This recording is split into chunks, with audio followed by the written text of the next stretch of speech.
Sekali lagi selamat pagi untuk teman-teman semua yang udah join untuk knowledge sharing hari ini. Hari ini saya akan membawakan topik data visualization fundamentals. Jadi hasil belajar saya dari beberapa learning material terkait data visualisasi dan juga beberapa toolsnya mungkin ya nanti di akhir. Jadi mungkin dimulai aja.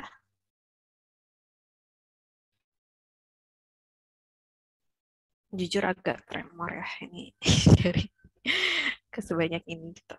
Oke, jadi untuk overview hari ini akan ada 5 part.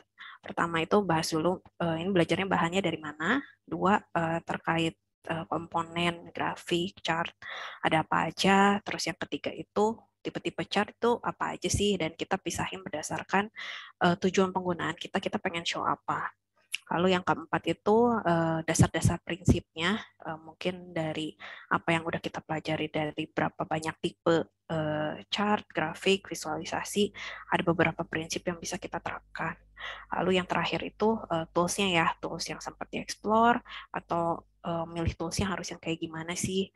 Nah itu juga akan dibahas di bagian akhir. Yang pertama untuk learning material dulu, jadi ini untuk data visualization fundamentals ini materi utamanya itu sebenarnya dari textbook Fundamentals of Data Visualization by Klaus Wilke. Jadi ini sebenarnya harusnya kayak berbayar, cuman dia sharing gitu untuk yang gratisnya, itu linknya, itu emang di-share, itu kayak versi sebelum masuk editor gitu. Jadi itu dia share free, beberapa resource terkait data juga ada sih yang mirip-mirip kayak gini gitu, yang dia emang share yang belum lewat editornya. Lumayan juga sih untuk bahan belajar gitu.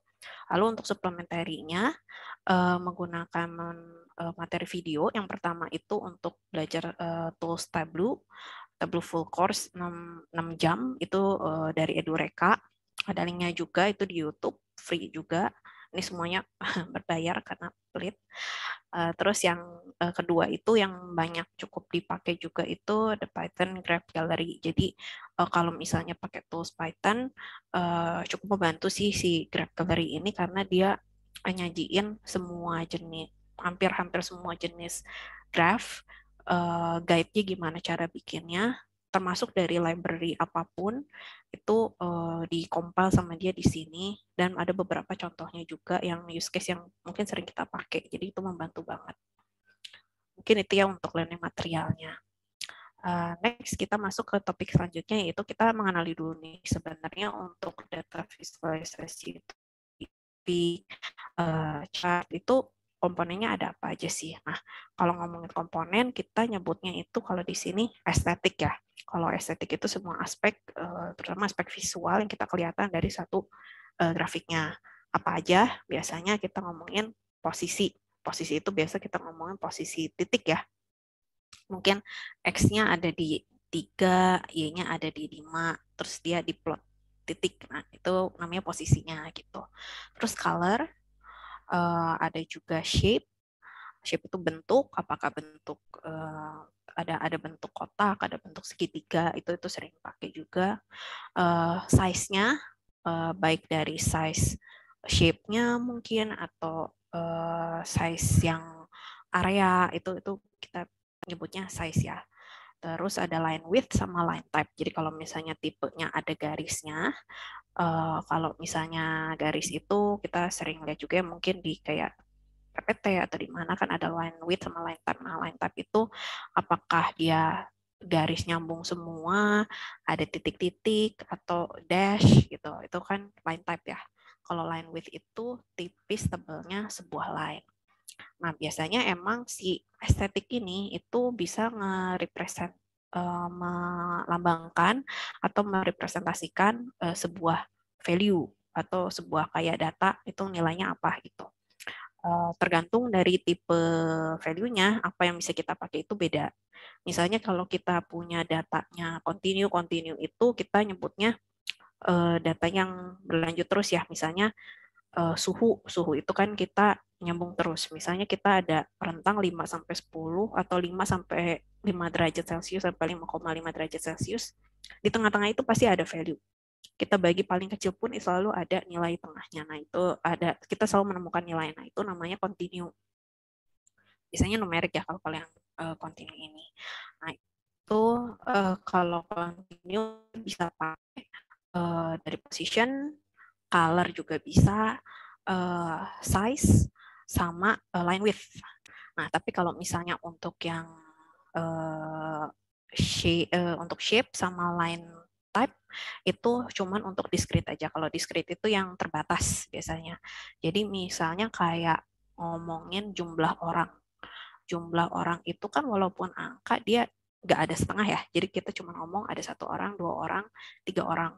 Kita nggak bisa ngomong oh ada 1,5 orang gitu kan, nggak bisa gitu karena itu eh, nggak bisa kita lihat nilai tengah-tengahnya. Pun mungkin jenis kategori ya, misalnya jenis kategori ada data karyawan, dia base kantornya di mana nih, di Bandung, di Jakarta, Malang, itu kan terbatas juga ya.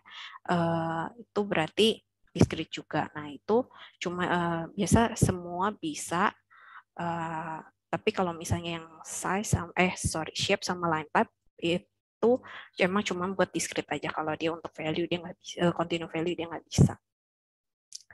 Next, kita juga kalau ngomongin komponen chart, kita nggak bisa tidak melihat eksisnya ya sumbu. Sumbunya kita yang paling sering itu kita pakai untuk koordinatnya. Biasanya ini terkait aspek posisi ya. Itu kartesian. Kartesian itu yang ada 2 sumbu X sama Y. Ya mungkin kalau misalnya ada dimensi yang 3 dimensi ada Z-nya gitu ya. Itu biasa Cartesian coordinate. Ada yang lain juga, cuma mungkin lebih tidak umum. Cuman ini kepake untuk data-data tertentu. Itu kayak misalnya ada skala log atau misalnya polar atau yang kayak radius gitu. Kita lihat yang radius berapa sekian derajat gitu.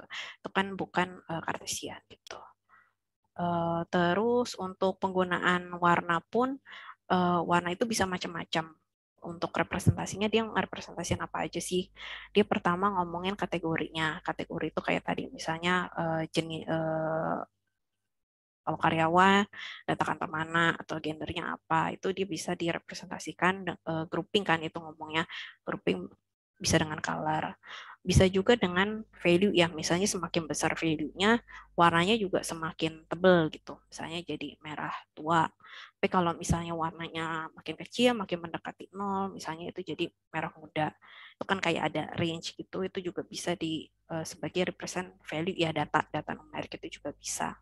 Lalu untuk nge-highlight juga misalnya yang kita ada 5 garis, kita pengen nge-highlight 1 garis yang mungkin warna itu kita bedain sendiri gitu. Itu juga bisa. Next mungkin masuk ke bagian yaitu kita ngomongin ada chart apa aja sih sebenarnya yang bisa kita pakai. Nah, ini udah dikelompokin berdasarkan penggunaannya. Karena memang pada dasarnya kan kita ngomongin visualisasi data, pertamanya ya kita harus pertama datanya itu sendiri harus ngerti dulu. Data ini tuh isinya apa sih? Ada kolom apa aja? Isi kolomnya kayak apa? Barulah dari situ kita mungkin mikir juga nih, dengan data kayak gini, apa sih yang saya mau bawa, mau ceritain, mau tunjukin. Nah, baru kita udah tahu kan tujuan kita nunjukinnya tuh mau apa gitu. Nah, barulah dari situ kita memilih tipe chart atau grafik yang sesuai. Jadi mungkin urutannya kalau berdasarkan bukti ini kayak gitu, dan menurut aku pun aku setuju sih dengan cara pikir kayak gitu. Pada akhirnya kita harus tahu dulu mungkin kurang lebih apa sih yang mungkin mau kita lihat, lalu baru kita pilih tipe yang sesuai. Next, pertama itu penggunaan nunjukin yang cukup simpel ya, kita nunjukin jumlah. Jadi misalnya jumlah itu kayak jumlah orang di kota A, atau misalnya jumlah keuntungan tahun 2018 misalnya, atau jumlah keuntungan perusahaan A terus dibandingkan dengan jumlah keuntungan perusahaan B, misalnya kayak gitu.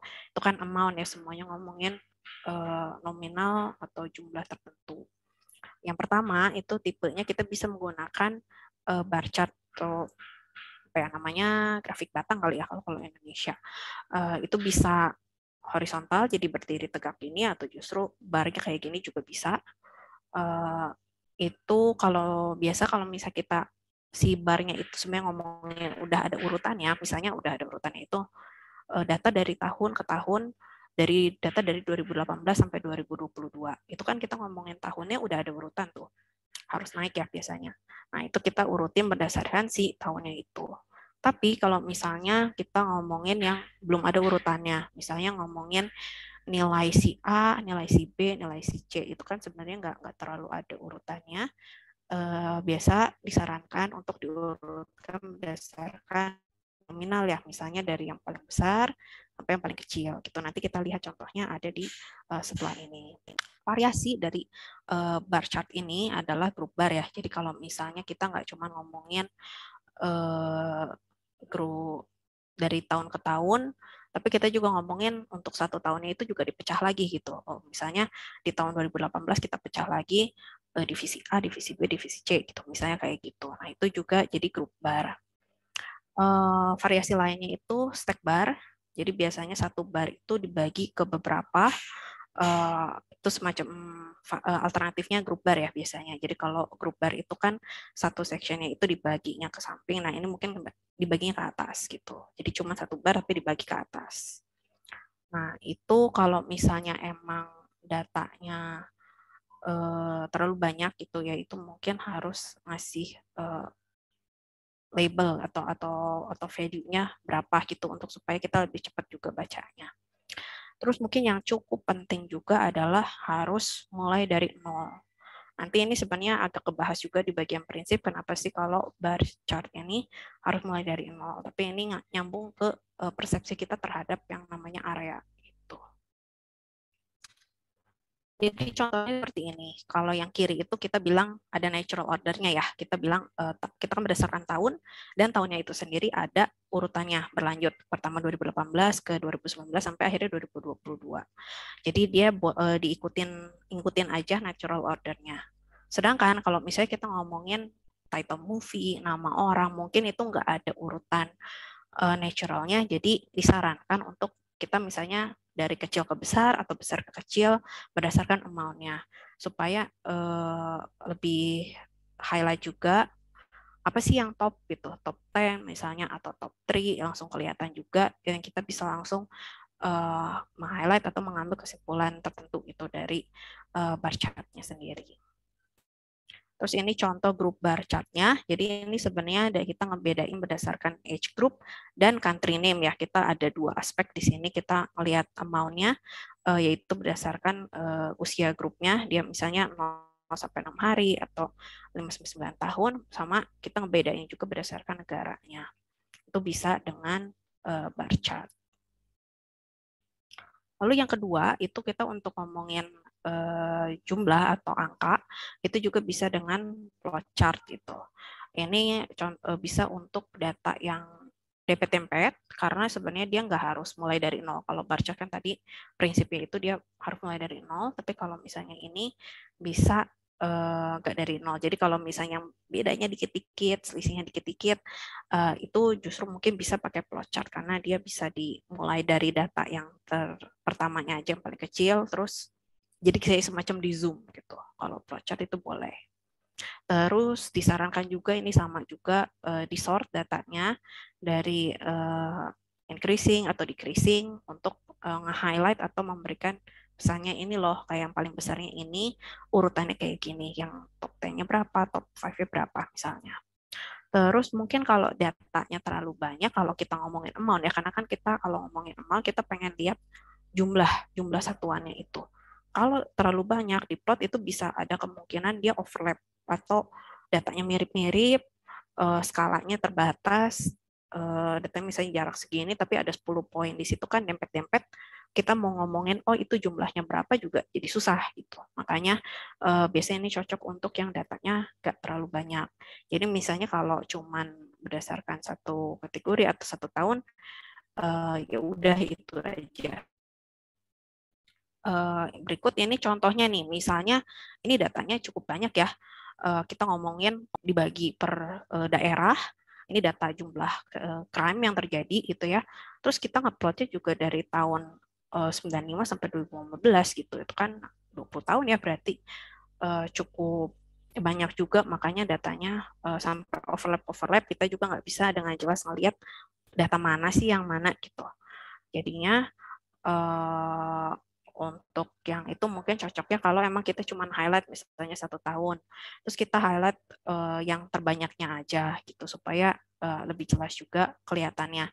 Oh, poin yang ini tuh ada di kisaran 50 crimes gitu misalnya. Sedangkan kalau yang mana ada cuma 25. Ini kan lebih jelas dibanding kalau misalnya sampai overlap berapa biji gitu, misalnya di satu posisi seperti itu. Yang terakhir, kalau emang kita punya jumlah datanya, kita mau lihat amount, tapi banyak banget kayak yang tadi case datanya 20 tahun, terus dipecah-pecah berdasarkan areanya lagi, areanya banyak. Nah, itu mungkin kita bisa consider tipe yang lain, yaitu namanya heat map. Jadi gimana sih cara bikin heat map?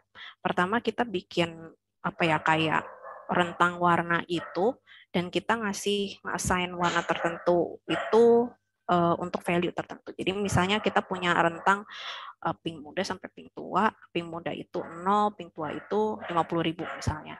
Jadi kan bisa si warna itu jadi nge-represent besar yang kita mau lihat.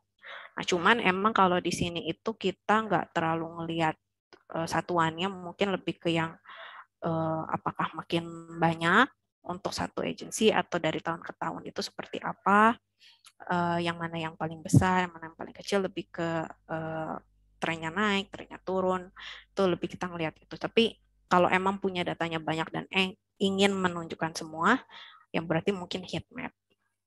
Dan kalau belum kebayang tampilannya kayak gini. Jadi kita ngelihat dulu ini kita kasih sign warna ya. Jadi dia ada rentang warna kuning, orange gitu. Apa sih color range-nya? Terus yang makin tua itu makin banyak jumlahnya. Jadi kalau yang warnanya makin tua itu berarti makin mendekati 3985. Mungkin nggak exact, tapi kita bisa lihat misalnya untuk satu lokasi itu dia makin sedikit, atau dia dari sedikit justru makin banyak sebaliknya, atau dia cukup konstan dari tahun ke tahun gitu. Itu bisa lebih ke highlight kalau untuk data yang super banyak seperti itu. Nah, itu untuk kita ngomongin pengennya jumlahnya berapa, dan selanjutnya kita kalau ngomongin mau nunjukin distribusi. Mungkin kalau distribusinya ini kalau umum kita agak jarang pakai ya, cuman kadang-kadang sering pakai kalau di case-case tertentu, atau misalnya kita hasil eksperimen atau misalnya hasil research, kadang-kadang diperluin juga tuh kayak banyak perhitungan statistik itu kita ngomongin distribusi juga. Nah, jadi kalau distribusi itu yang pertama kita bisa pakai histogram.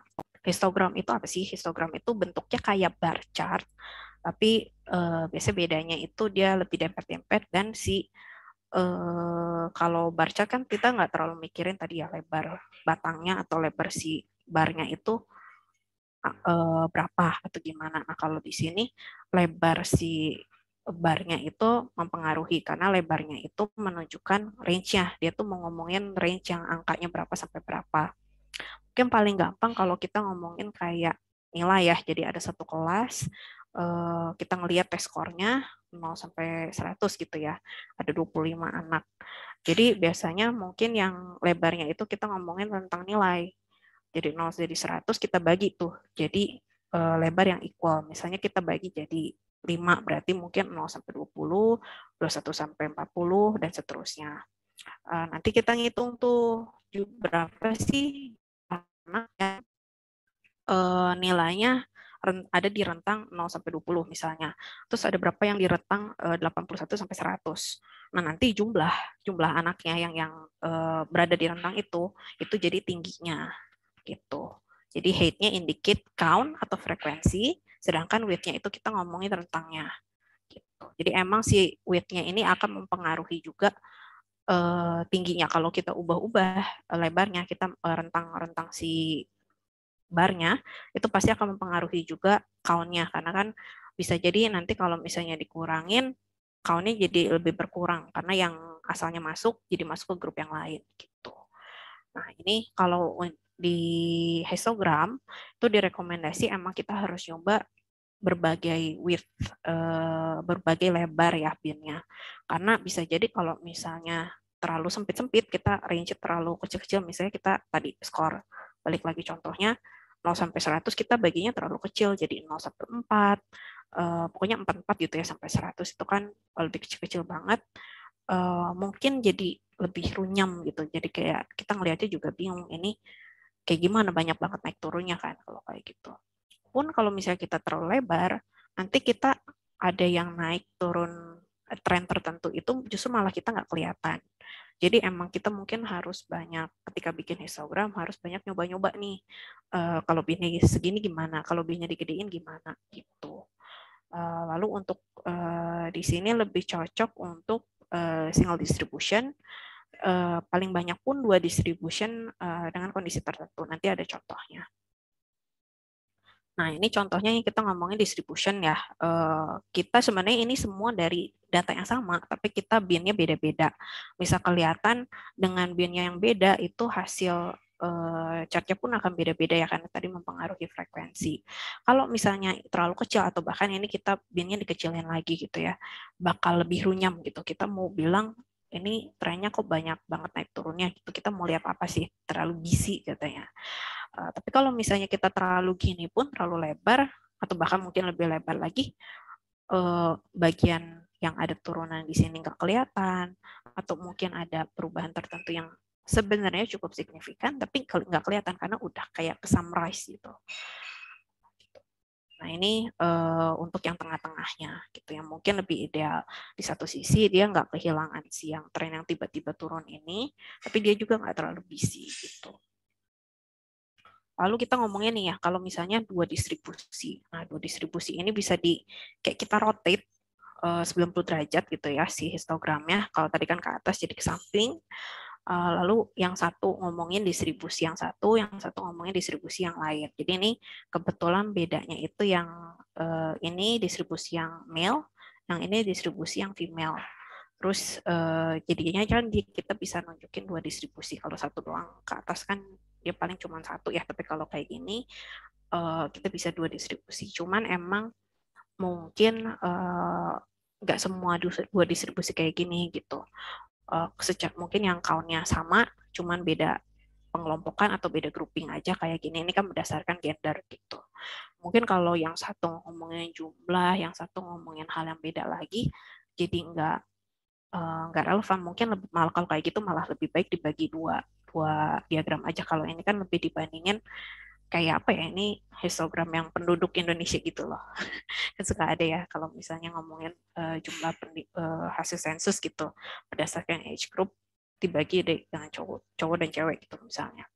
Itu kan karena seragam gitu, setara kiri dan kanannya. Kalau beda mungkin jadi tidak menambah value juga gitu dibandingin side by side gitu. Mungkin itu yang harus diperhatiin. Next, selain itu kita ada density plot. Density plot itu basically kita bikin kurva. Nah, tapi yang kurva itu tuh apa sih sebenarnya? Kita ngomongin density atau probability distribution-nya dari keseluruhan. Untuk nilai tertentu itu dia nilai probability distribusinya berapa. Untuk tiap poin dianggap dibikin di plot kayak gitu, lalu nanti disambungin. Nah, itu nanti akan menjadi kurva. Lalu bawahnya bolehlah diisi area, itu namanya density plot gitu.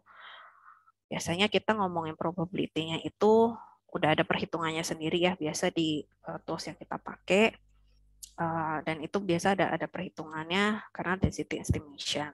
Ini pun ada beberapa estimasi yang bisa dipakai, contohnya di sini Gaussian gitu.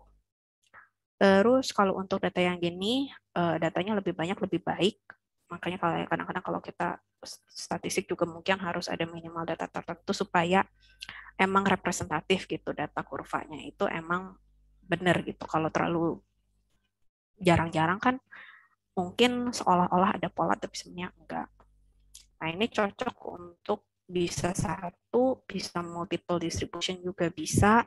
Kalau multiple mungkin si area warnanya agak dibuat transparan supaya kelihatan. Itu pun kalau misalnya ini lebih cocoknya untuk yang emang rentang value-nya beda-beda, jadi kurvanya nggak yang overlap banget gitu. Mungkin kita lihat aja contohnya. Nih, jadi ini density plot kita yang di sini itu density-nya hasil perhitungan estimasi. Kalau di total itu bilangnya sih 1 gitu ya. Lalu kita kasih shade gitu di bawahnya untuk areanya. Kalau ngomongin multiple distribution, ya kita buat agak transparan ya supaya kelihatan.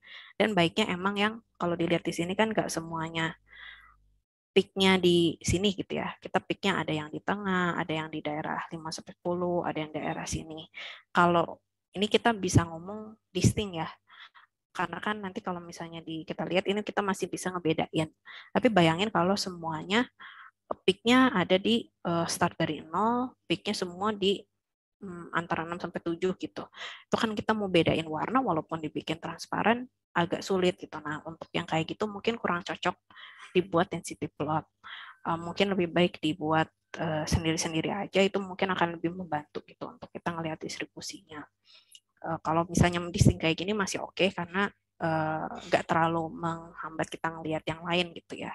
Tapi yang agak susah yang sama-sama kayak gini, cuman sisanya masih cukup bisa dibedakan.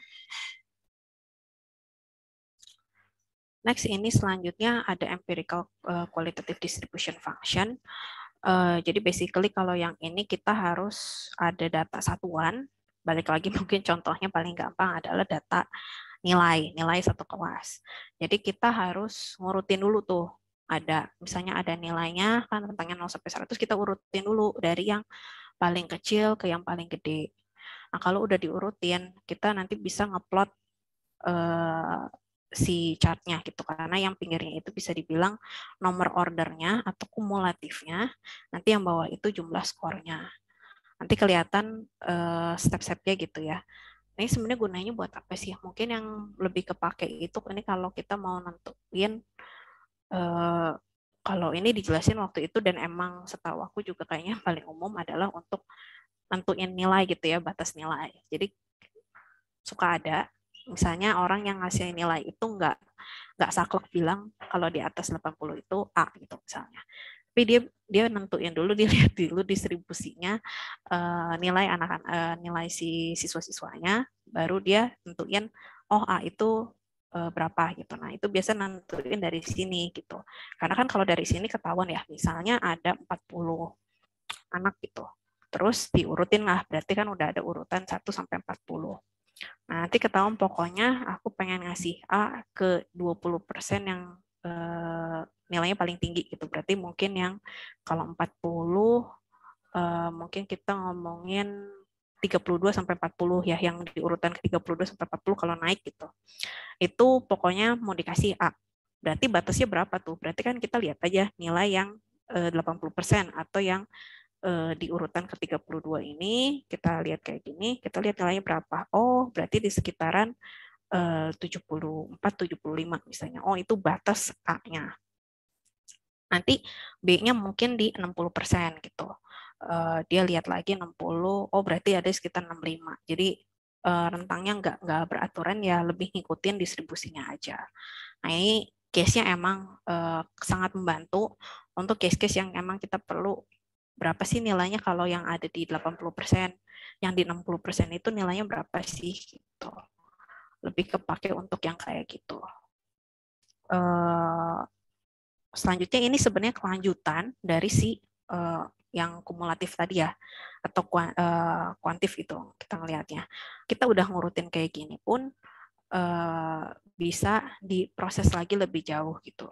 Jadi kalau yang tadi kita udah tahu ranknya atau berada di berapa sekian persentase, nah itu dia hasil itu dia bisa diproses lagi jadi kuantil ya, namanya si kuantil ini.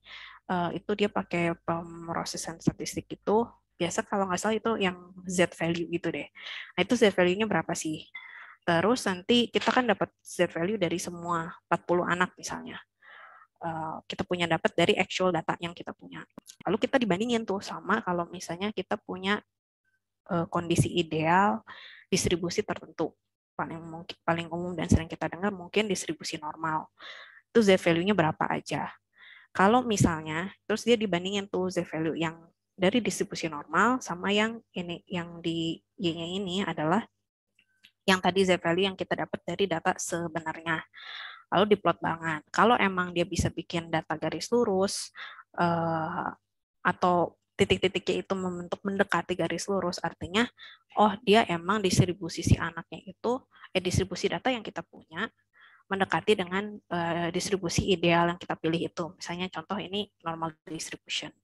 Itu ini data yang sama sebenarnya sama yang ini kita bandingin gitu. Sebenarnya tujuannya biasanya untuk apa sih? Kita untuk tahu data yang kita punya ini ngikutin distribusi apa gitu. Kalau misalnya ngikutin gini kan berarti oh data yang nilai tadi oke, berarti dia ngikutin distribusi normal atau normal distribution. Ataupun kita kalau misalnya udah tahu nih dari sini kan bisa ngebandingin juga ya, emang harusnya kalau normal distribution di persentase sekian, kuantil sekian, harusnya nilainya berapa. Itu nanti kita bisa pakai bandingin juga sama si data asli yang kita punya. Mungkin agak jarang dipakai, cuman siapa tahu kalau misalnya lagi kebutuhan research, eksperimen tertentu yang heavy on statistik atau tadi untuk kayak kebutuhan skor, cukup kepake dua tipe yang ini. Next, kita ngomongin fokus distribusinya ke yang multiple ya. Kita mau menunjukin distribusi yang lebih dari satu itu dalam satu waktu.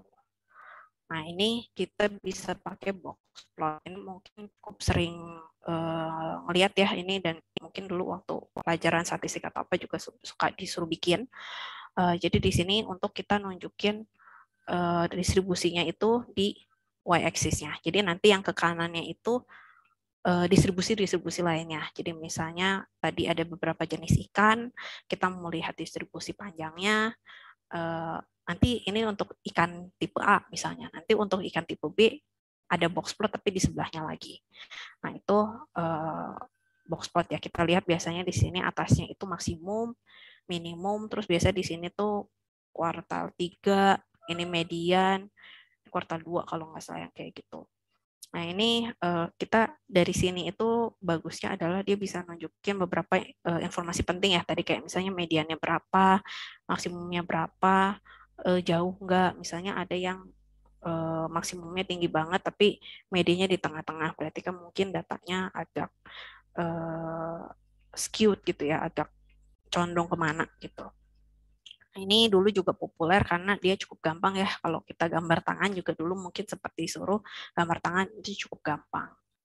Cuman emang kita nggak bisa ngelihat nih misalnya datanya sebenarnya ikan itu banyak yang beratnya di, atau ini ngomongin data yang ini, dia sebenarnya banyak juga tuh, ada sama banyaknya yang nilainya 1.500 sama yang 600 gitu. Box plot kan nggak kelihatan ya, kan dia udah summarize ke median, maksimum, quartiles. Nah makanya untuk kita bisa lihat kalau misalnya ada peak yang lebih dari satu, tuh cocoknya yang nanti Filin plot. Ini mungkin contoh box plot yang multiple distribution ya. Jadi ini satuannya terus diplot ke samping untuk distribusi-distribusi yang lainnya. Kalau ini kebetulan berdasarkan bulan. Jadi ngomongin distribusi revenue di bulan Juni, terus ini distribusi di bulan Juli gitu. Itu mungkin tadi kalau ngomongin panjang ikan, ini panjang ikan distribusi panjang ikan tipe A, tipe B, tipe C gitu. Itu juga bisa. Nah, kalau Filin plot itu bentuknya kayak gini. Jadi untuk yang secara vertikal dia mirip sama box plot, cuman bedanya di bentuknya. Semakin lebar ininya tuh, semakin lebar si Filin plot ini, berarti di value itu tuh semakin banyak value, semakin banyak yang ada di value itu. Distribusinya semakin besar di situ. Makanya ini menguntungkan kalau kita punya data yang di sini yang bentuknya bimodal ya. Bimodal itu ada peak-nya lebih dari satu. Kalau normal distribution kan cuma satu gitu ya. Kalau bimodal mungkin dua kayak gitu. Peak-nya ada dua. Yang distribusinya punya banyak ada lebih dari satu. Nah itu bisa gampang ke gambar di yang kayak gini. Cuman kebetulan ini datanya bukan yang bimodal gitu. Terus cuman ini emang mirip ya karena isunya kalau yang kita nyambungnya jadi kurva kayak gitu, isunya adalah dia harus punya data point banyak gitu. Karena takutnya kalau datanya jarang, jadi seolah-olah ada bentuknya kayak gini, padahal mungkin kalau datanya lebih banyak dan lebih akurat, sebenarnya kurvanya nggak kayak gitu. Nah, kalau strip chart itu bentuknya mirip lagi kayak box plot dan Valence plot, cuman eh, bentuknya bukan kayak gini, tapi dia simply ada satu nilai, misalnya ada 8 observasi gitu ya. 8 observasi, observasi pertama nilai rainfall-nya 8. Dia kasih titik 1 di 8. Terus nanti yang observasi kedua nilainya 3 gitu. Dia titik di 3. Kalau ada observasi lagi di 3, di titik lagi di 3, cuma mungkin dikasih jitter ya, dikasih jarak. Nah, itu lebih kayak kelihatan makin banyak, makin lebar, atau makin banyak titiknya kan kelihatan. Nah, itu yang distribusi makin banyak. Cuman secara kita nunjukin si aksisnya itu mirip gitu. Nanti strip chart, Valence chart juga sama, dia bisa ke kanan untuk distribusi-distribusi lainnya. Lalu selanjutnya juga bisa dengan ridge line. Ini basically mirip kayak Valence plot, cuma mungkin di rotate. Jadi dia ngomongin si rentangnya itu kalau tadi kan di si aksis vertikalnya, sekarang di aksis horizontalnya. Disebut ridge line karena dia mirip kayak pegunungan gitu ya, kalau misalnya kurva-kurva kayak gini. Kegunaannya apa sih? Dia ngomongin misalnya kategorinya itu per tahun atau groupingnya itu per tahun. Dia pengen lihat distribusi dari tahun ke tahun dan itu banyak gitu tahunnya.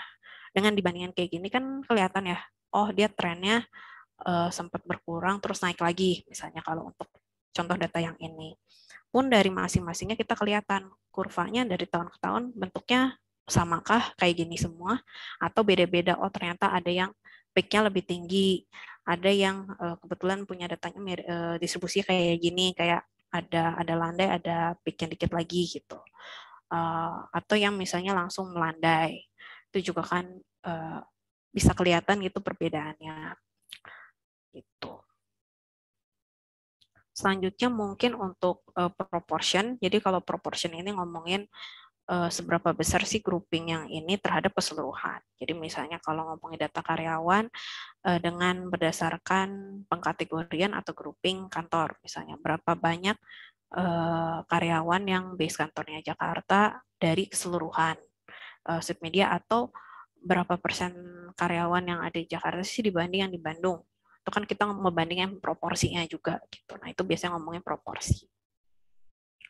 Pertama, mungkin kita udah paling umum itu kita ngomongin pie chart ya.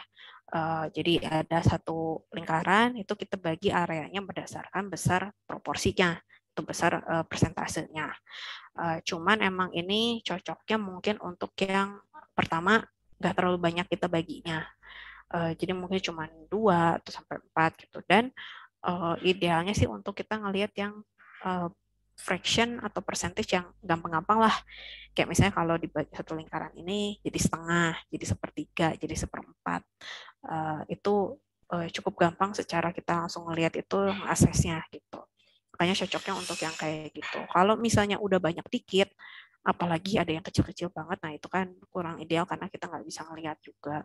Ataupun ada yang dibaginya banyak, nilainya mirip-mirip, padahal beda gitu. Itu kan agak beda juga, kita compare yang mana sih sebenarnya yang lebih gede kalau nggak dikasih label. Kalau makin banyak juga mungkin labelnya yang susah. Tuh. Jadi ini nggak cocok kalau untuk ngebandingin spesifik gitu, apalagi kalau banyak. Dan bukan yang simple fraction ya, kayak setengah, seperempat gitu. Terus selain itu paling dia cuma bisa berdasarkan satu hal gitu. Misalnya kalau ini ya dia pakai Netflix title atau Netflix content kan dibagi dua berdasarkan tipenya, dia series atau movie gitu. Kalau misalnya dia pengen bagi lagi berdasarkan genre misalnya, itu udah sulit gitu, udah nggak bisa untuk pie chart ini. Lalu yang lainnya ada juga stack bar, ini mirip seperti bar chart yang ditumpuk tadi, yang dibagi satu bar dibagi ke beberapa proporsi. Contohnya kayak gini ya, gitu. Nah, ini cuman dia emang bisa multiple proportion, bisa lebih dari satu, cuman emang kesulitannya adalah kita susah bandinginnya. Misalnya dia punya perbandingan, ini kan sorry, proporsinya lebih dari apa sih, multiple proportion ya, kita bandingin berdasarkan gender dan berdasarkan grupnya. Kalau misalnya ini kebetulan dia cuma dua, itu emang maksimumnya ya, yang idealnya adalah yang dua. Karena kan kita pasang 50% kelihatan, oh yang mana yang lebih banyak gitu. Tapi kalau kita udah lebih banyak lagi, kita susah nih bandinginnya. Misalnya ngomongin per grup ini apa ya, yang bisa 3 age group gitu ya. Kan kalau yang ini mungkin gampang, yang paling bawah kita ngomongin 0 sampai 60, 0 sampai 40 sekian gitu. Nah, tapi kalau yang mulai dari tengah ke atas kan, atau yang tengah-tengah gini, kita mau ngomongin proporsi yang atas ini sebenarnya berapa sih? Kita kan harus ngurangin dulu ya. Misalnya dari yang ini deh, 70 ini besarnya berapa kalau nggak ada label? 70 sekian kurangin 40 sekian, baru tuh dapat nilainya. Kalau yang, jadi kalau misalnya dia ada, bayangin ada yang kayak gini, ada ke kanannya ada berapa biji gitu. Kita mau bandingin yang merah itu, kalau nggak ada labelnya itu udah susah, karena kita harus ngitung-ngitung lagi masing-masing. Jadi itu emang kekurangannya di situ untuk stack bar. Apalagi misalnya stack bar ini untuk proporsi atau pengelompokan lebih dari satu. Ini sebenarnya variasi si stack density, yang selanjutnya itu variasi dari stack density ya. Kalau stack bar itu kita ngomongin kalau untuk data discrete, emang yang nggak nyambung. Nah, kalau yang ini lebih untuk data-data yang continuous gitu. Continuous itu yang emang tadi seperti yang dijelasin pertama. Contohnya apa sih? Misalnya kita ngomongin umur, terus ngomongin harga. Harga itu kan karena selalu ada potongan terkecilnya gitu ya. Nah, makanya itu bisa pakai stack density. Cuma sama kekurangannya dengan stack bar gitu ya. Kita yang tengah-tengah ini bakal susah ngomongin proporsinya berapa sih. Kalau yang bawah mungkin kelihatan langsung, cuman kalau yang tengah harus ngitung dulu gitu. Nah, ini mungkin yang jadi kekurangannya juga. Cuman kalau ini mungkin bisa ngelihat per apa ya, transisinya dari satu ke yang selanjutnya gitu. Jadi ini misalnya kan kita ngomongin perbandingan income, jumlah yang punya income-nya ya itu ya. Terus kita kelompokin berdasarkan spending-nya. Kalau spending-nya besar yang biru, yang tengah-tengah yang oranye gitu. Sebenarnya ini bisa melihat apakah ada perubahan spending type atau spending score berdasarkan annual income-nya gitu. Nah, itu cocok, masih bisa ngelihat itunya. Tapi kalau kita udah ngomongin proporsi eksaknya, atau bahkan kita mau compare dari atas ke bawah, ini kebetulan kan mirip-mirip, susah gitu. Makanya ini biasanya mungkin kalau kita mau ngomongin, kalau tadi kan ngeliatin trennya ya, apakah ada naik atau turun. Kalau kita mau lihat relatif angkanya, ya mau nggak mau mungkin kita harus ganti atau adjust atau reward gitu ya ke bentuk kayak gini. Jadi masing-masing high, medium spendingnya itu kita plot tersendiri gitu terhadap keseluruhan datanya gitu. Itu mungkin kalau kita emang pengen lihat eksaknya berapa dan dibandingin satu sama lain, lebih kelihatan kan yang mana yang lebih tinggi gitu, seperti itu. Lalu bisa juga side by side bar. Ini dia untuk ngebandingin antara misalnya satu proportion itu, atau multiple proportion juga bisa dia jadi kayak group bar. Nah, cuman ini emang bagusnya dia apa? Dia gampang untuk ngitung persatuannya ya, proporsinya berapa. Cuman kalau mirip-mirip itu dia nggak kerasa gitu sense-nya. Dia emang besarkah proporsi dia dari keseluruhan. Nah, itu yang sulit kelihatan dari sini. Jadi misalnya grup C ya dia paling tinggi ya 30 sekian persen. Tapi kayak persepsi kita gitu agak-agak susah ngebayangin dia dari keseluruhannya kayak gimana ya, atau perbandingan semua grup ini proporsinya kalau dalam keseluruhannya seperti apa, itu nggak kebayang gitu. Jadi mungkin itu kekurangan si side by side bar.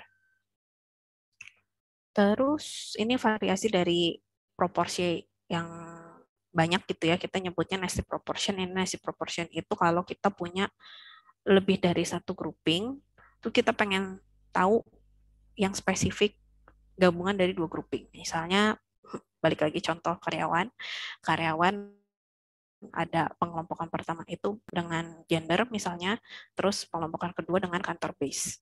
Basic proportion itu kayak kita misalnya berapa sih proporsi karyawan female yang base-nya di Jogja. Itu kan berarti kita berdasarkan dua dan kondisi keduanya harus terpenuhi gitu kategori. Bukan cuma ngomongin yang berapa yang Jogja dan berapa yang female gitu, tapi kita ngomongin gabungan yang apa dan apa gitu. Nah, itu ngomongin acid proportion.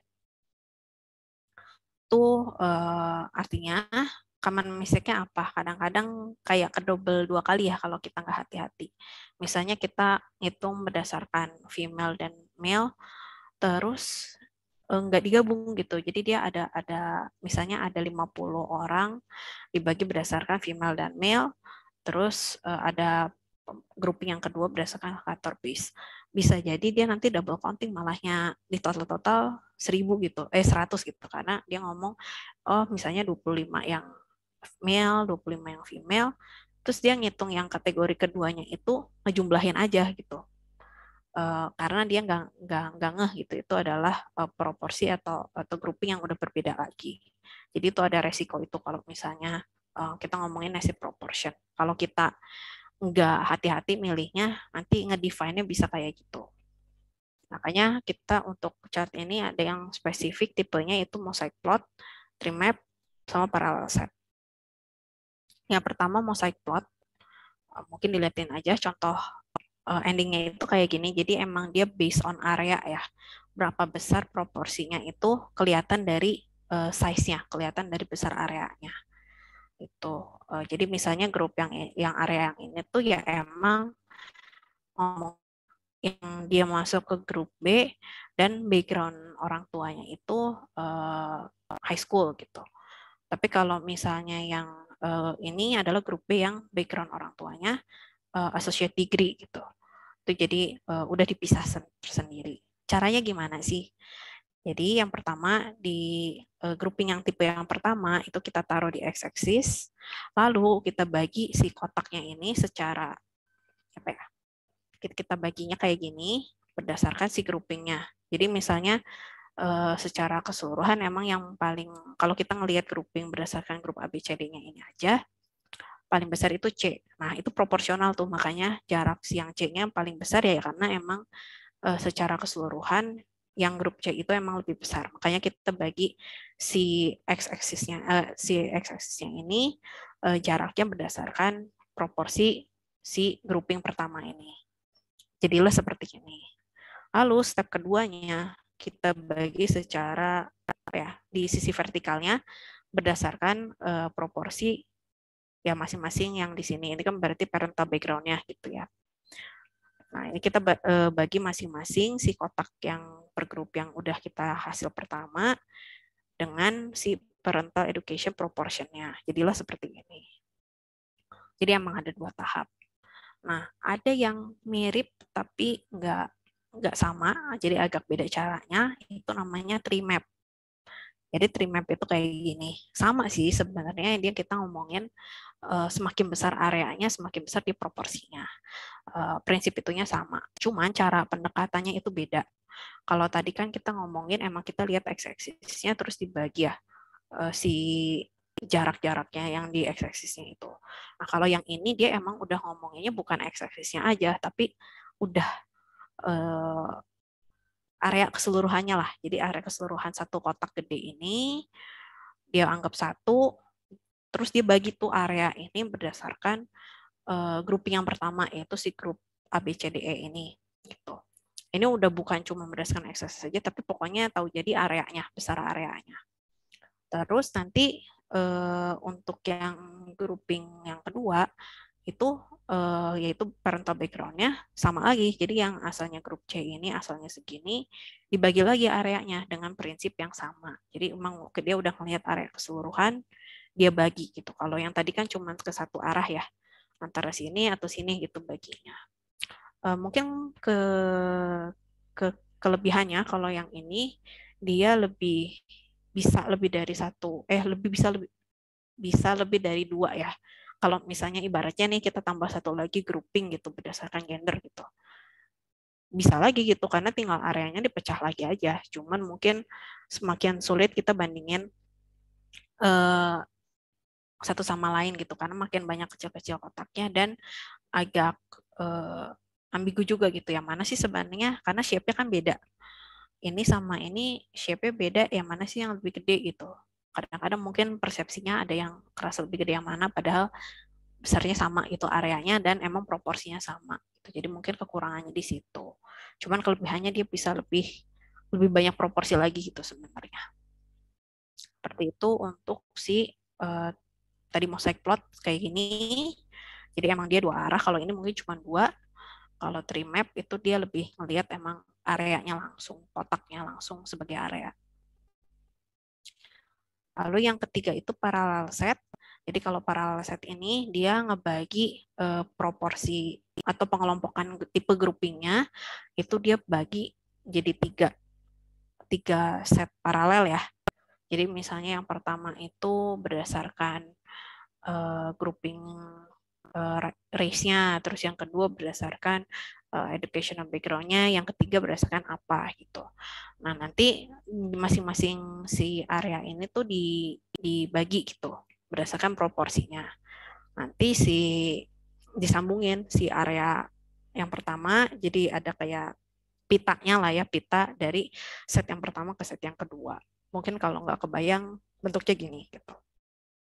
Ini kita ngelihat pembagian berdasarkan aksi yang dilakukan di tiap step ya. Ini ceritanya pakai data Nebangers. Jadi kalau orang request itu kan tahapannya ada nge-request, lalu di-approve, terus nanti setelah di-approve itu ada aksi apa lagi nggak setelah approve-nya gitu ya. Nah, ini kalau yang pertama kan semua di request, semua di request berarti kan 100% ya requested semua. Lalu kita ngomongin kalau approval nih. Approval itu kan ada yang di approve, ada yang di reject, sama mungkin ada yang gak diapa-apain. Bisa dibagi tiga gitu. Lalu ada lagi ngomongin dari di final statusnya ya apakah setelah approve ini ada sesuatu lagi misalnya di cancel gitu atau emang yang sebelumnya di reject ya emang tetap di reject. Nah nanti habis dari anggapnya kita itu tiga grouping gitu ya. Nanti dari grouping yang satu kita pasang pita yang selanjutnya terus nanti pita lagi ke selanjutnya untuk besaran tergantung besaran proporsinya. Jadi kalau misalnya di sini kita langsung ketahuan yang oh ini emang pertamanya di request lalu di approve dan tetap di approve proporsinya segini. Tapi kalau misalnya yang dia pertama request lalu dia di approve tapi terakhir di cancel ada lagi proporsinya seperti itu. Ini mungkin kebetulan berlanjut ya, cuma nanti bisa jadi kalau grouping yang tadi kan nggak terlalu berhubungan dari yang satu set ke set yang lain tuh nggak ada stepnya kayak ini. Bisa jadi nanti pitanya tuh kayak saling overlap gitu karena nanti berhubungan dengan besar proporsi yang ada di sini. Bisa jadi misalnya tadi yang ada di grup A, nggak semua di grup A-nya kan misalnya education background orang tuanya associate degree gitu. Jadi nanti pasti kepecah lagi gitu. Pun dari yang lain justru ada yang nyambung ke associate degree. Jadi nanti pitanya itu bakal lebih banyak overlap. Nah, cuman emang makanya disarankan untuk ngatur si setnya ini urutannya mungkin harus dicoba sedemikian rupa sehingga overlapnya nggak terlalu parah gitu. Mungkin akan lebih bagus kalau misalnya ini aja kan kalau misalnya approval ini ada di depan, request di tengah kan nanti mungkin hasilnya juga beda atau bakal lebih ribet gitu. Makanya harus disusun setnya supaya nanti si bandnya ini nggak terlalu banyak ribet dan nanti akan sulit dibaca. Gitu. Terus selanjutnya sih udah lebih kayak kita ngomongin ada asosiasi atau enggak. Asosiasi itu kayak ada ini value variabel tertentu itu nanti berhubungan gak sih sama variabel tertentu yang lain gitu. Ini biasanya nyambung kalau apa ya eksperimen atau mungkin kita explore data apa sih ada nggak sih korelasi antara berat dan besar atau jumlah sit up yang bisa dilakukan, misalnya kayak gitu. Atau ada hubungannya nggak sih massa otot dengan kecepatan lari gitu. Itu nanti ngomongin asosiasi ya dan korelasi biasanya kayak gitu. Yang pertama gitu kita bisa dengan scatter plot. Cuman emang scatter plotnya bentuknya mirip dengan yang tadi kita udah pernah bahas, cuman emang ini tujuannya beda. Jadi yang x-axisnya adalah satu variabel, nanti yang y-axisnya itu lain. Nanti bisa kelihatan tuh trennya, apakah kalau misalnya bentuknya kira-kira naik, berarti oh dia berhubungan, yang satu naik, yang lain juga naik. Kalau misalnya rata, berarti mungkin nggak berhubungan, mau berubah apapun, si yang value y-nya bakal tetap gitu. Bisa juga sebaliknya, yang satu naik malah yang satu jadi turun. Itu nanti bakal jadi bentuknya menurun gitu, dari kirinya naik, bawahnya yang kanannya malah lebih bawah gitu. Misalnya contohnya kayak gini. Ini kita ngeplot berdasarkan beberapa variabel. Itu misalnya umur, body fat-nya, sama dia bisa jam berapa ketinggiannya gitu ya. Kalau misalnya dia sama-sama naik kan bentuknya kayak gini ya. Tapi kalau misalnya bentuknya turun, berarti nanti malah kebalikannya. Nah, kalau ini kita ngelihat malah kalau age sama body fat kayaknya malah nggak ngaruh karena kurang lebih ada di tengah. Tapi kalau misalnya body jam sama body fat, itu broad jam atau sama body fat ini mungkin ada keterhubungan yang terbalik gitu. Jadi mungkin semakin sedikit body jamnya, semakin tinggi jam yang bisa dilakukan. Itu berarti korelasi ada asosiasi dan terbalik gitu. Yang satu naik, yang kalau yang satu nilainya naik, berarti nilai yang satunya akan turun. Kayak gitu.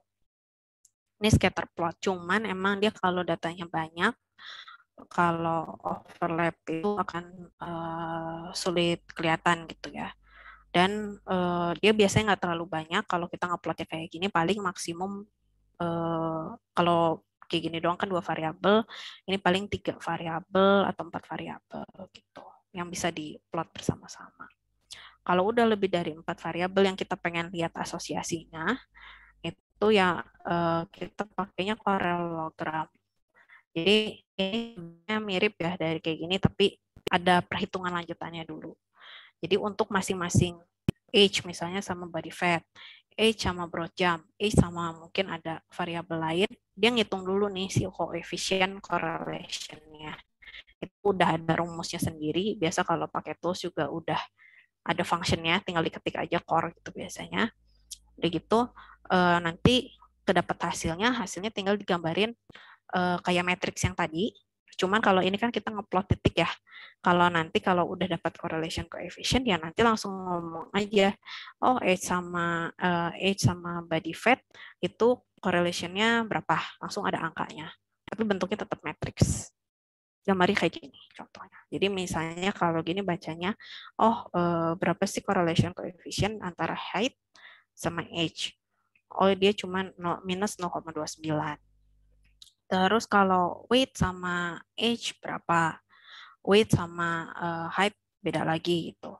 Nah, nanti di sini untuk memudahkan persepsinya digambarin juga gitu, dibedain warnanya.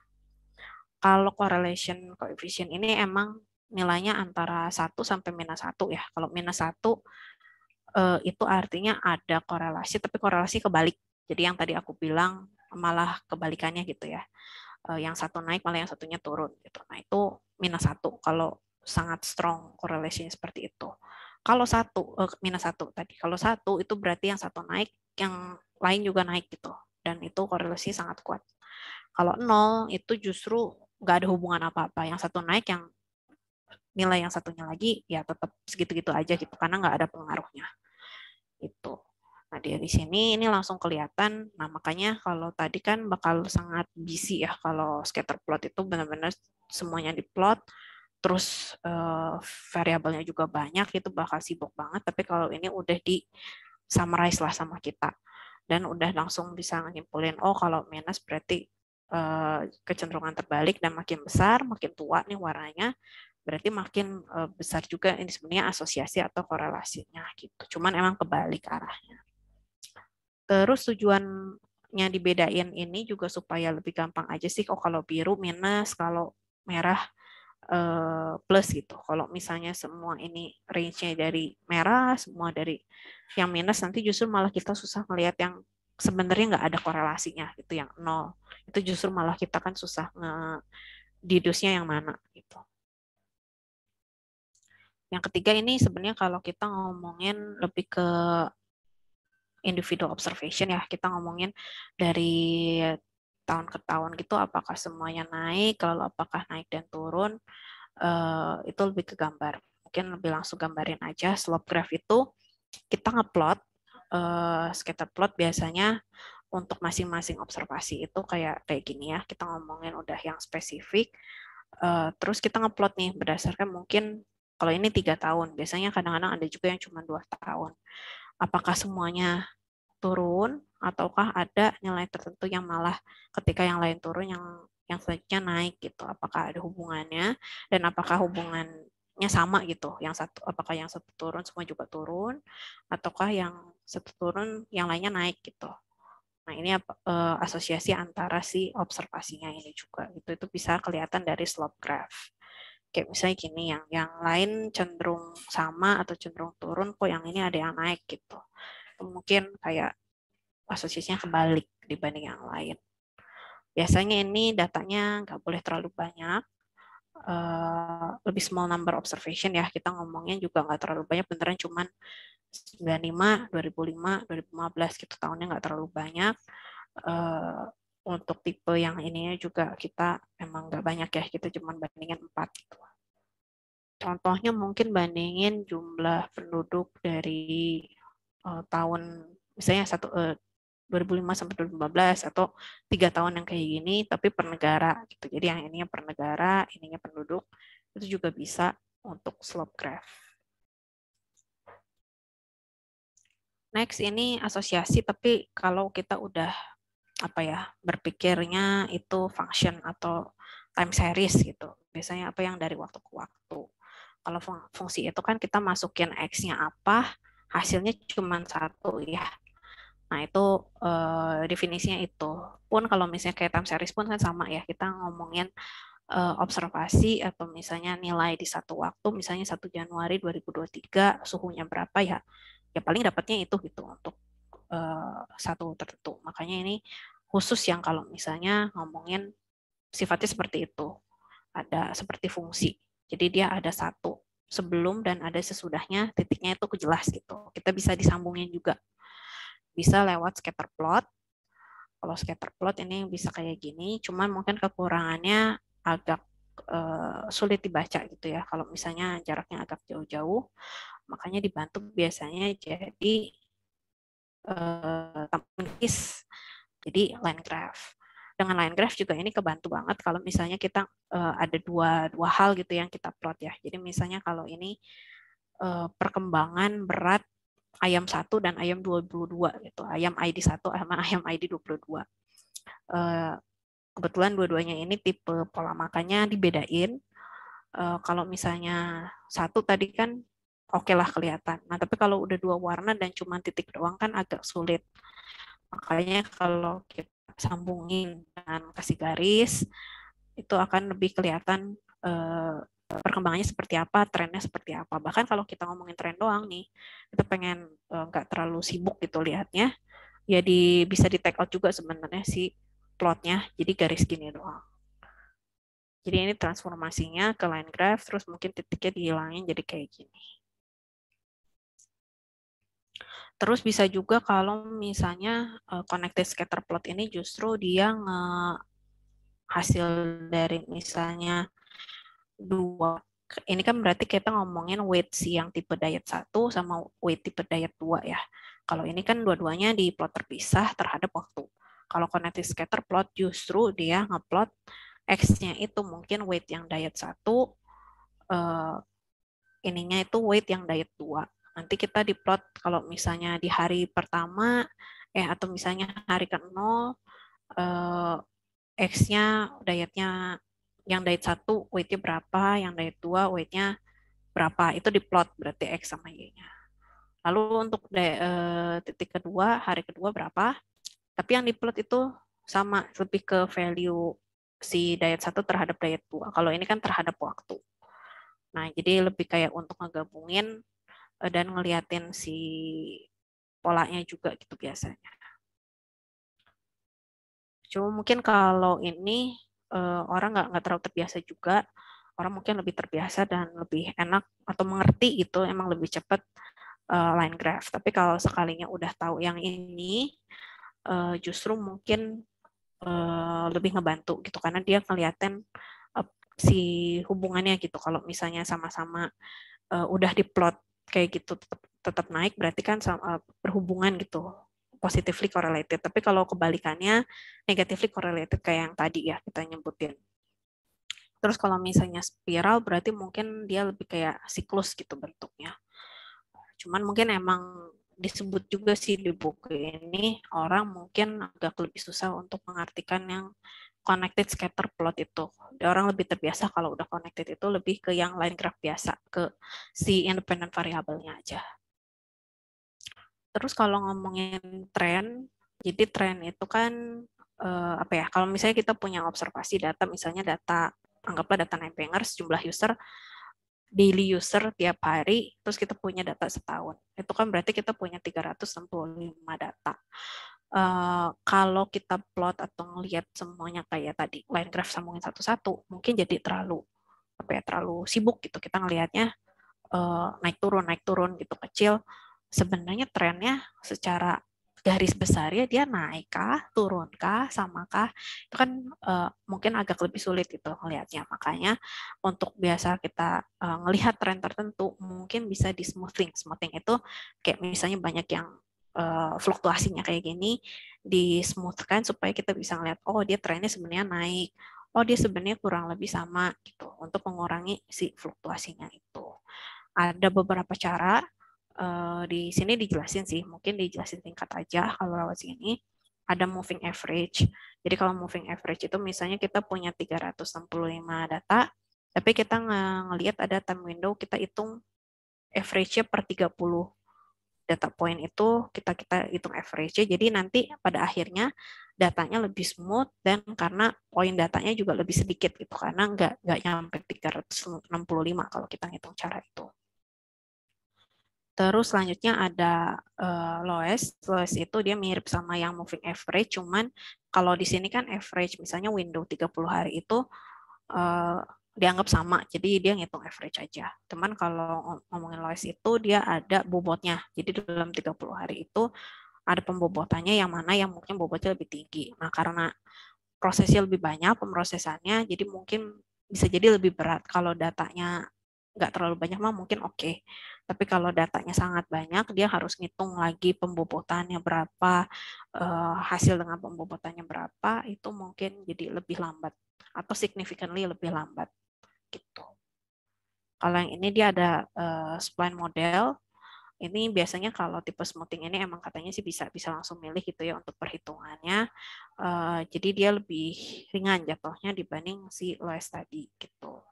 Cuman emang hasilnya mungkin antara 3 metode ini bisa agak berbeda. Jadi mungkin harus tahu dulu kalau itu data, kita ngelihat data smoothing itu harus tahu data smoothingnya berdasarkan apa, karena mungkin mempengaruhi hasil akhirnya. Dan ya hasil akhirnya itu kan nanti mungkin kalau kita nggak tahu, mempengaruhi cara kita ngambil kesimpulannya gitu. Terus bisa juga kalau kita ngomongin tren ya, kalau emang kita tahu itu bentuknya mirip kayak linear, kayak garis lurus kayak gitu, mungkin nggak usah pakai smoothing segala macam, ya langsung kita anggap aja kayak semacam regresi ya. Biasa linear function kita bikin garis yang paling fit, jadi antara titik ke garis itu semua jaraknya sama. Kita bikin garis kayak gitu. Kalau kita emang tahu ya tipe, kita ngeplot, terus sudah ngeplot itu datanya emang mirip kayak linear function atau persamaan linear. Nah, itu mungkin justru lebih ngebantu karena kita bisa tahu dari garis linear itu kan kita nanti tahu gradiennya. Siapa tahu gradien itu kita bisa langsung ambil kesimpulan, oh itu artinya gradien itu kecepatannya misalnya. Mungkin lebih kepakainya kayak kalau perhitungan fisika gitu ya, karena kan dia udah ada rumus. Kalau itu misalnya rumusnya itu emang basisnya persamaan linear, si gradiennya itu kita bisa langsung kita simpulkan, oh itu kecepatannya, oh itu akselerasinya misalnya. Itu lebih membantu kayak gitu. Kalaupun kita ngelihat tipe scatter plotnya itu bukan linear ya, misalnya eksponensial, logaritmik, atau power function, jadi misalnya kayak kurva gini, atau kebalik, kayak function logaritmik, itu disarankan untuk ditransformasiin aja ke linear function dulu, supaya nanti perhitungan atau pengambilan nilainya lebih gampang. Ini udah ada contekannya, biasa kalau exponential function, transformnya nanti eksisnya yang diubah yang mana gitu. Pun yang lain itu udah ada contekannya. Terus justru mungkin bisa jadi kita pengen ngelihat deviasinya gitu. Jadi kita kalau di trending itu justru ada data asli, kita tahu trennya, kita justru pengen ngelihat seberapa banyak sih deviasinya. Kalau di trending itu dia kayak lebih ke hasil aktualnya dibagi si trennya gitu, supaya tahu ini perbedaannya berapa. Kalau di kompos dia lebih kayak ngurangin ya, ngurangin dengan faktor-faktor yang dia udah ketahui, faktor-faktor deviasi yang diketahui. Misalnya kalau dari satu data suhu gitu ya, emang kita udah tahu nih kalau fluktuasi karena error itu berapa, dia dikurangin itu dulu. Terus emang tren kayak gini berapa dikurangin. Jadi kita nanti udah tahu nih akhirnya emang deviasi yang bukan karena error alat dan bukan trennya juga, itu yang murni karena kita nggak tahu atau yang emang kita pengen lihat itu berapa. Nah itu dikompos. Prinsipalnya sebenarnya ada juga yang secara umum yang nggak cuma ke chart type tertentu. Itu disajikan juga di buku ini. Pertama itu kita ngomong principle of proportional ink. Jadi kalau misalnya kita ada area, ada shaded area, itu dia harus proporsional dengan data area yang data besaran data yang kita mau representasikan. Ini juga yang jadi alasan kenapa kalau misalnya kita bar chart, karena bar chart itu kan lebih ke area gitu ya, dan shaded line, jadi ke line yang kita ada shadednya, kita warnain gitu bawahnya, itu mau nggak mau dari nol, karena kalau nggak dari nol itu ngaruh ke persepsi kita terhadap areanya gitu. Areanya kan jadi nggak proporsional gitu kalau kita potong nggak dari nol. Kalau ngelihat mungkin nanti di Google itu ada kasus yang paling terkenal itu apa ya, berdasarkan tergantung, jadi ada dua media portal kalau nggak salah yang ngomongin besar pengangguran itu kayak gimana, ada yang dari nol, ada yang nggak dari nol. Kalau yang dari nol kan biasanya mungkin perubahannya dikit, itu ya udah kelihatan dikit. Tapi kalau nggak dari nol kayak di Zoom, itu kan kayak seolah-olah perubahannya gede banget. Nah ini tergantung dia lagi mau nge-highlight, mau menjatuhkan atau mau bagusin partai yang mana gitu. Itu ada anekdotnya, mungkin bisa dicari gitu.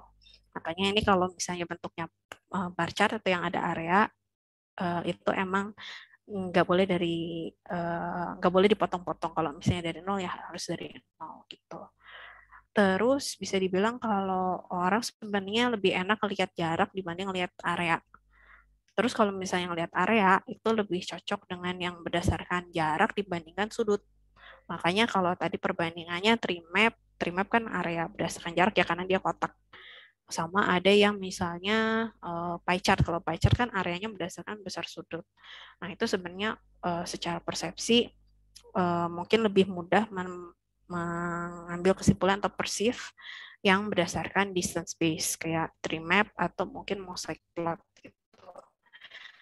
Jadi agak biasa kalau ada rekomendasi terkait proporsi itu pie chart nggak terlalu direkomendasikan, kecuali emang tadi yang case-case sudah disebutin ya, nggak terlalu banyak, fractionnya juga gampang, setengah, seperempat, sepertiga gitu. Terus kalau misalnya scatter plot ya, kita ngomongin scatter plot atau misalnya ada garis, yang bagus tuh gimana sih kalau misalnya ada tindih-tindihan gitu karena value-nya mirip-mirip. Ya berarti mau nggak mau mungkin kita harus ngurangin transparansinya gitu. Kita kasih transparansi supaya masing-masing dotnya itu, individual dotnya tetap kelihatan gitu. Kalau emang terlalu banyak datanya sampai percuma gitu ya kita ngurangin atau ningkatin ngasih transparansi itu percuma, tetap gak kelihatan. Berarti mungkin lebih baik kita summarize aja. Mungkin jadi histogram gitu untuk ngeliatin distribusinya langsung. Kalau kontur lain pun seperti itu. Kalau kontur lain tuh kayak yang area gitu ya berdasarkan ketinggian gitu. Itu juga paling banyak kita paling overlapnya 2 gitu. Kalau emang lebih dari 2 mungkin masing-masing harus diplot tersendiri. Gitu. Terus cara pakai warna, sebenarnya kalau warnanya yang beda-beda banget itu disaranin jangan yang sampai terlalu banyak gitu. Paling idealnya 3 sampai 5, maksimum 8 sampai 10. Di sini dibilang kasih label kalau lebih dari 8, cuman kalau ngebaca-baca lagi di yang lain kurang dari 8 pun gak apa-apa dikasih label supaya ngurangin apa ya, effort si yang bacanya untuk nyocokin warna merah tuh grup yang mana ya. Grup yang biru tuh artinya maksudnya apa ya. Tapi kalau kita udah kasih label juga di sekelilingnya kayak langsung asosiasi, oh yang biru itu maksudnya ini karena udah dikasih labelnya. Karena pada akhirnya kan kita juga nunjukin data itu kan supaya yang bacanya ngerti itu supaya data yang merepresentasikan grouping yang mana sih gitu. Jadi nggak cuma warna aja, jadi bisa juga dikasih label. Kalau misalnya bentuknya value dan range gitu ya, emang 0 sampai 100, misalnya 0 sampai sekian, itu mungkin lebih baik kita kalau untuk representasian value yang kayak gitu, pakai monokromatik. Monokromatik itu kayak sebenarnya satu warna, cuman tebel tua mudanya gitu ya kalau kita nyebut Indonesianya uh, itu beda gitu kayak tadi misalnya biru yang 3.000 yang maksimumnya itu biru tua kayak navy, kalau yang makin kesini makin muda udah kayak biru langit gitu misalnya. Nah itu untuk kayak kita merepresentasikan range kayak gitu lebih cocok kita pakai monokromatik. Monokromatik juga kalau misalnya jadi hitam putih kan, kalau misalnya di e-book atau apa yang emang kadang-kadang readernya cuma hitam putih gitu, itu monokromatik juga mungkin lebih gampang dan tidak terlalu terpengaruh. Kalau emang kita warnanya beda-beda, itu kita harus perhatiin juga color scheme yang kita pakai supaya nggak terlalu mengganggu atau rancu gitu bagi orang yang buta warna gitu. Jadi kalau kita cari-cari di Google itu banyak kok apa sih color palette that readable atau accessible untuk orang yang colorblind misalnya. Itu ada beberapa contoh paletnya. Kalau misalnya kita perlu 5 warna, kita perlu 4 warna, perlu 2 warna, itu udah ada beberapa yang kasih contoh paletnya gitu. Itu supaya karena kan kalau buta warna yang asalnya merah, kadang-kadang kelihatannya coklat. Kalau kita bandingin kita warna paletnya merah dan coklat, takutnya nanti kan malah nggak beda jauh gitu, malah susah ngebedainnya. Makanya harus pilih hati-hati. Terus ada beberapa tipe yang mungkin harus dihindari. Nggak sepenuhnya nggak boleh pakai, cuma dihindari atau lebih hati-hati pakainya. Jadi misalnya kalau line drawing itu mungkin lebih baik kayak ada line itu agak susah dibacanya gitu kadang-kadang. Apalagi yang kita ngomongin kayak density tadi ya, yang kurva gitu. Jadi lebih baik mungkin kalau yang relevan itu bisa di-shape aja area bawah garisnya supaya lebih kontras gitu dengan backgroundnya dan orang juga lebih kayak oh itu tuh yang mana yang lebih tinggi, yang mana yang lebih rendah itu langsung kelihatan gitu.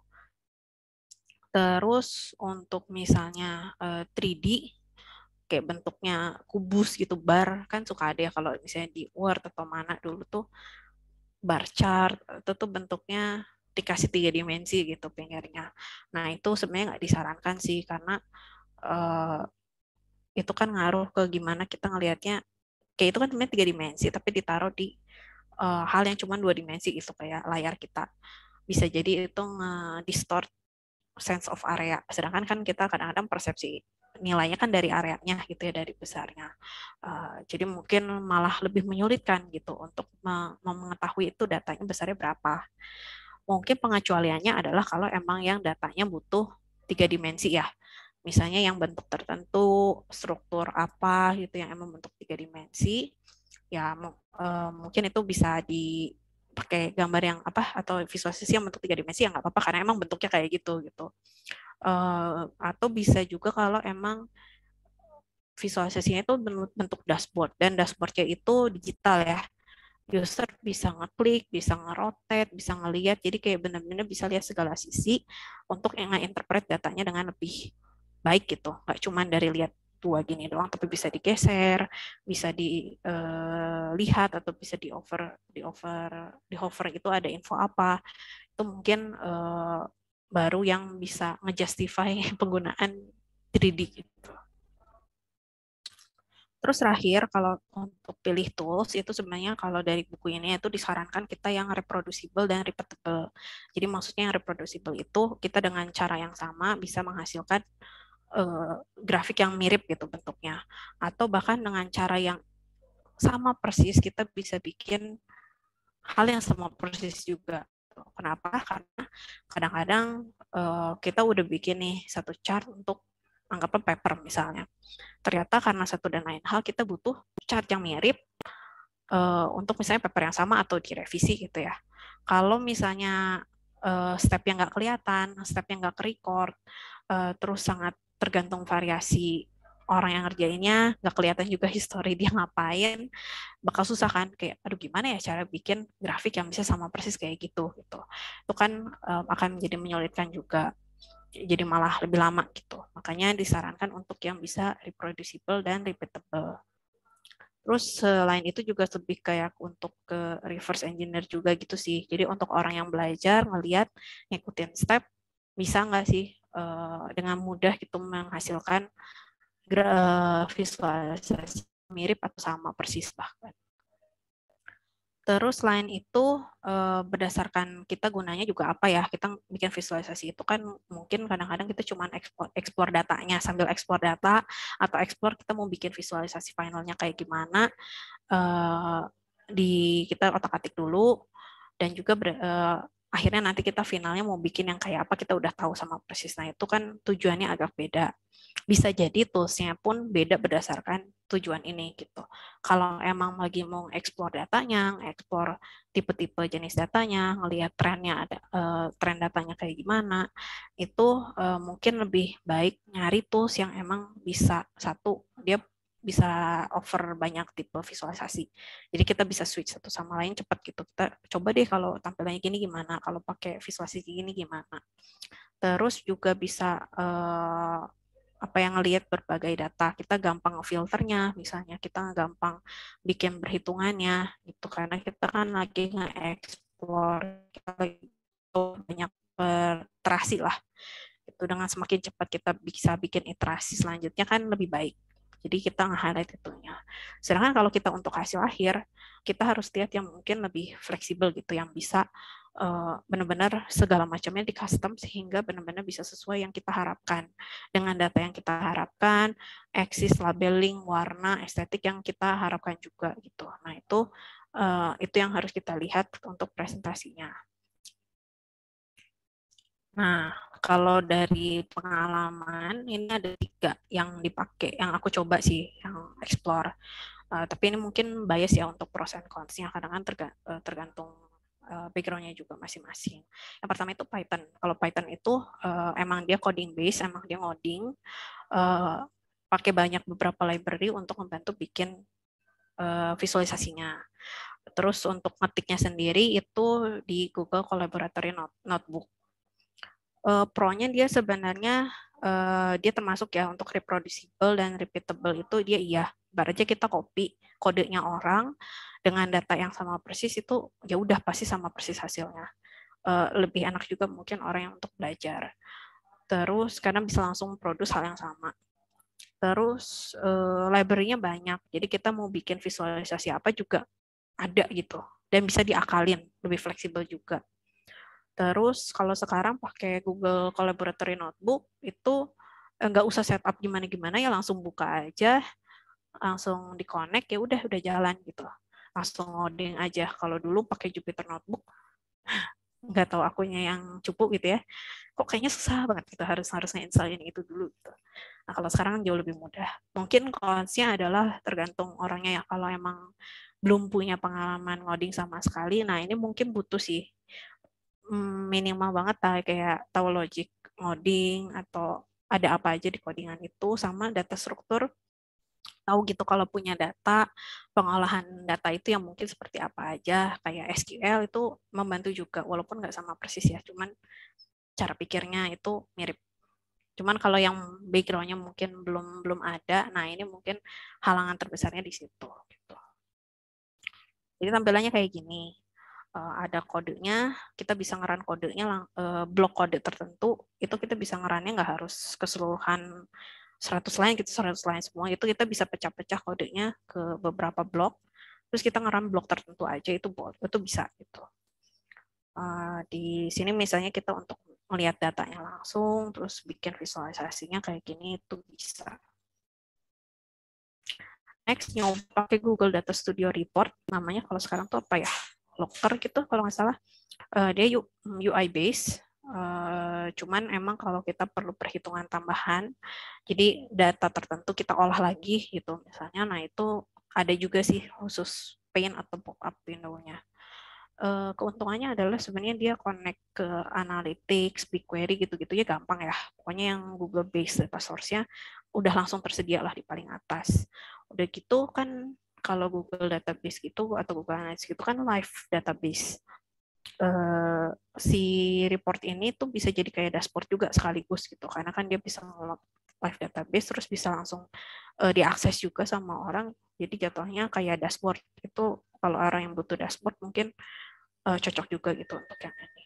Cuman emang kekurangannya itu dia tipe chartnya terbatas, terutama untuk yang distribusi ya. Distribusi itu kayaknya nggak ada sama sekali, histogram pun nggak ada. Dan untuk yang lainnya juga agak terbatas. Untuk nge-customize axis-nya, judulnya gitu juga itu juga agak sulit.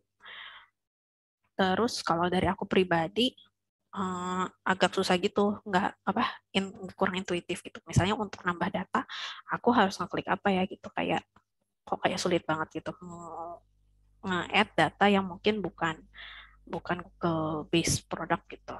Misalnya contohnya CSV sendiri gitu. Nah, itu kok ribet ya gitu, kayak kesannya kayak gitu. Harus ngekliknya tuh nggak intuitif menurut aku. Terus ketika kita ngeload datanya, kita berhasil ngeload datanya, nggak langsung ngeliatin summary datanya. Kalau kita udah familiar dengan datanya sih oke ya. Kita udah tahu ya kita mau ngeplot kolom ini sama kolom ini gitu. Tapi kalau kita nggak tahu sama sekali, mau sekalian explore datanya itu mungkin jadi sulit gitu. Jadi mungkin kalau untuk explore data yang benerannya agak kesulitan sih menurut aku. Ini tampilannya kayak gini. Jadi dia tuh bentuknya justru kalau kita buka pertama tuh kayak Word gitu loh, langsung kelihatan page. Kita bisa nambah page-nya, terus baru di page itu kita nambahin, kita mau nambah chart kah, terus atau mau nambah data kah. Nah, ini makanya mungkin yang bikin aku bingung juga adalah ketika ngebuka tuh nggak langsung minta milih data misalnya, atau milih apa, kayak langsung page aja terus aku ngeklik nambah datanya di mana ya. Nambah data dulu baru chart gitu misalnya. Jadi lebih kurang intuitif untuk beneran yang explore atau ngelihat data sih menurut aku. Cuman untuk reporting itu enak banget karena tinggal nambah gambar, nambah teks, nambah paragraf, itu enak gitu. Ataupun bikin dashboard juga lumayan enak karena bisa bikin langsung nambah page, bisa nanti orang yang lihatnya juga langsung switch ke page satu sama lain, itu gampang. Next itu pakai Tableau, tapi Tableau-nya yang gratisan, yang public, karena kalau yang desktop yang biasa itu berbayar.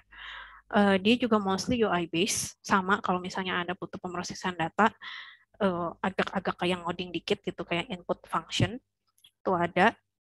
Kelebihannya dia tipe datanya, tipe visualisasinya banyak. Dan maksudnya untuk segala jenis ada, kayak distribusi ada, amount ada, geografi ada, mau bikin nampilin tabel gitu juga ada gitu. Jadi cukup banyaklah pilihannya. Terus untuk customize warna, opacity gitu-gitu juga tersedia, font diganti gitu juga bisa. Bahkan kadang-kadang dia udah langsung kayak kasih default atau dia punya pilihan temanya sendiri gitu. Untuk yang kayak monokrom gitu dia bisa.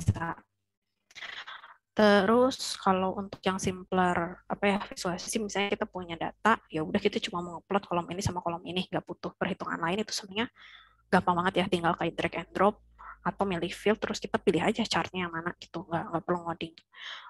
Sangat memudahkan kalau kita mau nge-explore tipe visualisasi apa ya, atau kita nge-explore datanya. Itu cukup enak sih. gitu. Terus pilihan untuk nge-load data source-nya juga aku lihat kayaknya cukup banyak, bisa JSON, CSV, Excel juga kayaknya bisa, dan SQL juga kayaknya bisa deh. Terus dia kalau ngeload data langsung kelihatan ada preview datanya. Jadi kayak lumayan memahami datanya juga. Kekurangannya ya itu dia kalau full fiturnya emang berbayar. Yang gratis itu yang public. Cuman kalau public itu dia nggak bisa save offline. Jadi harus save ke online-nya gitu. Tiap kali itu harus login terus nge-save ke online. Terus menurut aku pribadi karena mungkin aku nggak ada pengalaman program yang sejenis Tableau ini, menurut aku istilah-istilah yang digunakan, term-termnya, fitur-fiturnya tuh agak beda. Beneran aku nggak ada program yang bisa aku asosiasikan atau yang oh kayaknya ini mirip ini deh, logiknya mirip gitu. Enggak gitu. Jadi menurut aku learning curve-nya agak sulit gitu ya untuk ini. Terus untuk bikin kompleks visualisasi juga harus ngeklik yang mana ya. Nah itu juga nggak semudah itu gitu. Jadi karena jujur awalnya tuh kayak UI base, aku mau coba-coba sendiri aja lah. Ternyata tidak bisa gitu. Akhirnya baru benar-benar ngehnya itu setelah beneran nonton course yang tadi yang full guide gitu untuk Tableau yang 6 jam itu. Barulah kayak oh Mars itu untuk ngebantu ininya, istilah yang ini tuh maksudnya ini gitu, karena istilahnya menurut aku nggak sama gitu dengan yang lain. Ini contoh tampilan Tableau. Jadi di kiri itu ada tampilan datanya, ini kayak kolom-kolomnya apa aja. Kolom row itu kayak axis, y-axis, x-axisnya apa. Yang show me ini yang di kanan dia tipe visualisasi yang tersedia gitu ya. Tapi bahkan nggak cuman ini doang, kita bisa customize lagi dari hal-hal ininya gitu dengan ngatur di marks-nya. Nah ini menurut aku marks ini challenge sih, karena pertama aku lihat aku nggak ngerti ini tuh maksudnya gimana, bisa ngubah jadi apa, atau ini tuh maksudnya untuk naruh apa ya di sini gitu, aku nggak ngeh gitu. Nah ini sebenarnya ngebantu banget untuk kita nge-customize tampilan si chartnya sendiri gitu. Kayak misalnya sebenarnya kan kalau di Excel bahkan kita ngupload dua garis gitu dalam satu grafik kan umum ya. Tapi kalau di sini tuh pertama aku mau ngupload berdasarkan kolom sama row doang. Jatuhnya jadi kayak dua grafik line gitu yang terpisah. Kayak bingung sendiri tuh nggak bisa diapa-apain. Ternyata ada triknya, ada caranya. Jadi mungkin kalau buat aku sih learning curve di situ gitu. Itu mungkin berdasarkan pengalaman aku menggunakan Tableau Public. Nah, udah mungkin untuk apa yang aku pelajari dan apa yang aku eksplor segitu aja untuk data visualisasi. Mungkin kalau ada learning ideas yang lain atau learning materials, diskusi, boleh silahkan. Maaf ya kelamaan.